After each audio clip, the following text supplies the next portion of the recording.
around the moon on NASA's Artemis II mission. It is expected to be ready to launch later today when a 2-hour window will open for it to lift off from the Kennedy Space Center in Florida. Ahead of the launch, NASA have held a briefing on the historic mission. I would say that our team has been working amazingly hard through these weeks and months trying to get this vehicle ready to where it is. We've had some challenges. The team has done an outstanding job managing each and every one of those throughout all of this, through many different scenarios, through weather, through lots of different things that we've had to work through to try to get through all of this and get to where we are today. People are excited and ready to go on this this first chapter on our way back to the moon since the 1970s. So we're very excited. I'm now joined by astronaut Per Wimmer. Per, it's great to have you on the show. Thank you so much for joining me on this, what could be a very historic moment if we get liftoff. This is the first cruise mission to the moon in over 50 years. Just how significant is Artemis II in the history of space exploration? This mission today with Artemis II is historic and truly significant. It is the Apollo 8 moment of space exploration, just like that was sort of the catalyst of the excitement that then came later with the space program, the Apollo, and eventually landing on the moon. So this is very significant. I mean, back then it was Frank Borman, Bill Anders, and Jim Lovell who had the great pleasure of going up. Today we have 4 astronauts sitting in there, and it's very significant. There's also a few sort of new things and record element to this mission. First time we have a female in space close to the moon. Secondly, first time a person of color going into space, Victor Glover. And also, it's going to be the furthest away from planet Earth that we have ever been as humans, because not because they are about 6,500 kilometers away from the moon when they do the orbit around it, whereas Apollo was a bit lower, about 150 kilometers, but more because of the position of the moon at the moment. So it is going to be the furthest away. And the one extra little thing that's also going to be the first time when they come back from around the moon and they're going to do the re-entry back into the Earth's atmosphere, they're going to come back with the fastest speed ever of any rocket at 40,000 kilometers an hour.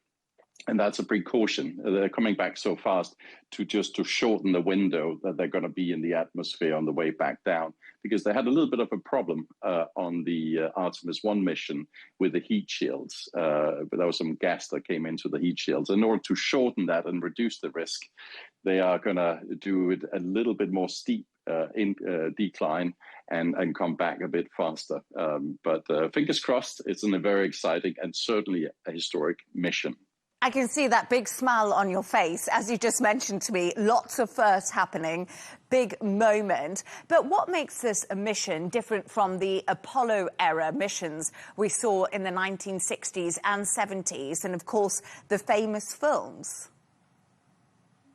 It is different. It's a different rocket, for starters. The Artemis, the SLS rocket with the Orion command module on top, it's the second time we're testing it. And it's the first time we're actually putting humans into it. Obviously, technology has evolved a lot in the past 53 years since we were last on the moon. So there is a lot of new things in that rocket, new capabilities. I mean, when the Saturn V rocket went to the moon, the computer programming power was less than a mobile telephone today. So a lot of stuff is in that mission there. So it is different, but it is truly an Apollo 8 moment today, which ended up creating a fantastic excitement about space. And it is truly the dawn of a new era here. So we cannot underestimate the significant moment today of today's launch. So, Per, you just said to me tech has evolved a lot since the Apollo missions. But why doesn't technology today allow them to land on the moon, something they did all the way back in 1969? I'm sure a lot of our viewers were thinking, if technology is so much better, why do they have to go around it? And why can't they go back on it? The reason why Artemis II is not due to land on the moon is just for safety purposes, just like Apollo 8 needed to test out the technology a bit, because it is, after all, a new rocket, the SLS rocket we're dealing with here. It's only the second time it's flying, first time with humans. So as a precaution, better to see, test the technology, test the engines, check the rocket boosters, that you can actually make it all the way around the moon and safely back again.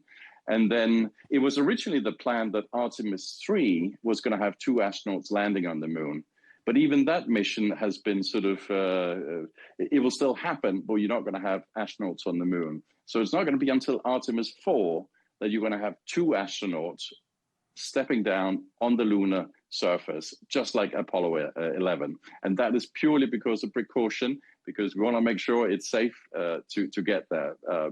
But that's how it is. And that's how they did back then with Apollo 8, 9, 10, and then 11 eventually. We're going to do the same strategy, one step at a time, but it is a big step we're doing today.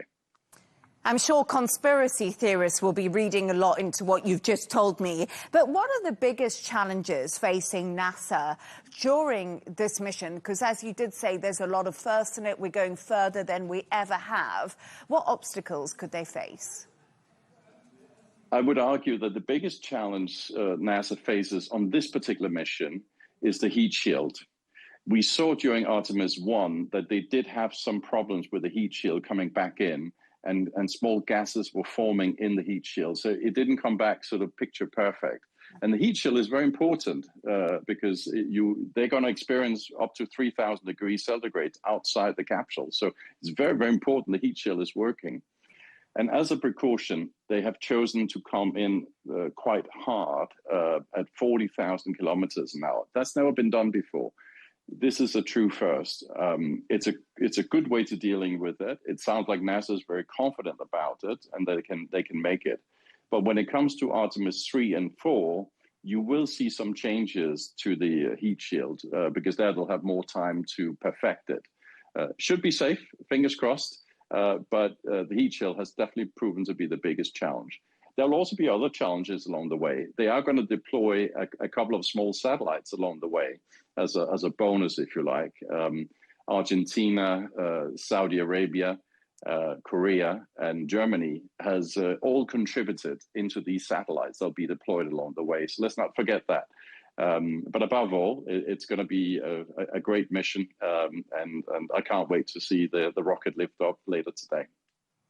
And a lot of people are wondering, does Artemis II mark the beginning of a permanent human presence on the moon? You know, we heard Elon Musk speak about that too. Or are we still years and years away from that being any form of reality? Artemis II is very much part of a permanent settlement on the moon. It is a step in the right direction. You will see Artemis 4, where you're going to have the first 2 astronauts on the ground, and eventually you'll see Artemis 5 and 6, etc., where they will start to bring stuff up there to create a colony, a lunar base there. So this is very much part of the plans. The estimate is 2028 for Artemis 4. And then 5 will come after that. And there's a bit of time pressure here, a bit like we had with the space race back in the 60s, because the Chinese have stated that they want to put a man on the moon in 2030. So the Americans obviously want to get there first, just like they did in 1969. But you will see a colony. You will see them targeting the southern part of the lunar surface, because that's where we know there are water, which could be very helpful to developing this lunar base. But you are going to have to shift a lot of stuff from planet Earth up on this huge Artemis rocket, which, by the way, is more powerful than the Saturn V rocket that took us to the moon initially. So a lot of stuff going to have to go up there. They'll probably use some 3D printing and all sorts of other technologies to get it going. But eventually, we will have, in our lifetime, for sure, we will have astronauts camping on the moon. That's absolutely fascinating to hear you say that. Man on the Moon will be a little bit more than a song. But Per, one thing I really liked is they have also released a menu, NASA, for unique meals that people are going to have on board this mission around the moon. And the most common food items will be tortillas, wheat, flatbread, vegetable, quiche, couscous with nuts, mango salad, cashews, barbecued beef brisket. So it sounds like they're going to have some good food while they're up there, and also cups of coffee, of course. Lots of things that NASA are doing for this, but it's great to have you on the show, and maybe we'll be living on the moon soon. Per Wimmer, thank you. Thank you. See you in space. See you in space.